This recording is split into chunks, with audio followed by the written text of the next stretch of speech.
जाऊया पुढच्या बातमीकडे। कोकणामध्ये पावसाचं माहेरघर मानल्या जाणाऱ्या चिपळूण तालुक्याला मार्च महिन्यामध्ये पाणी टंचाईच्या झळा बसू लागल्यात। कुडूप, डेरवण, कोंडमाळा आणि सावर्डे यासारख्या प्रमुख गावांमध्ये पिण्याच्या पाण्याचा प्रश्न सध्या गंभीर झालाय।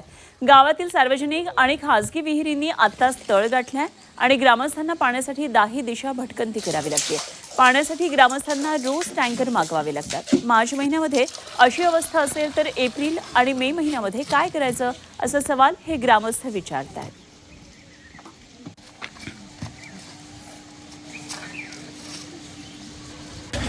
चिपळूणच्या ग्रामीण भागामध्ये सध्या अशा प्रकारे पाणी टंचाई दिसते। खरं तर मार्चच महिना आहे, अजून एप्रिल आणि मे यासारखे उन्हाळ्याचे तीव्र उन्हाळा ज्यामध्ये असतो, उष्ण असतं, अशा वातावरणातले महिने अजून जायचे। त्यामुळे पुढच्या काळामध्ये काय होणार आहे खूप मोठा प्रश्न आहे। मार्च महिन्यातच विहिरींनी आता तळ गाठलेला आहे आणि टँकरच्या पाण्यावर अक्षरशः तहान भागवण्याची आता वेळ आलेली आहे। टंचाई आहे आमच्या गावात, कारण कपडे धुण्यासाठी वगैरे स्वयंपाकासाठी पाणी नाहीये।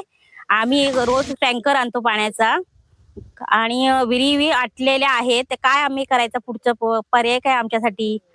सरकारी विहिरीमध्ये पण आता पाणी नाही, फार आता तळाला लागलेलं आहे विहीर जवळ आणि सर्व लोकांना पाण्याची भयंकर भूषण टंचाई झालेली आहे। बरेच वर्षापासून आंबोजकलच्या धरणापासून पाणी मिळत होतं, पण गेली 2-3 वर्ष झाली पाणी नाहीये। ग्रामस्थांनी मिळून डेरणच्या धरणातून पाणी घेतलं, ते धरण लिकेज झालं, त्यामुळे तिथूनही आता पाणी मिळत नाही।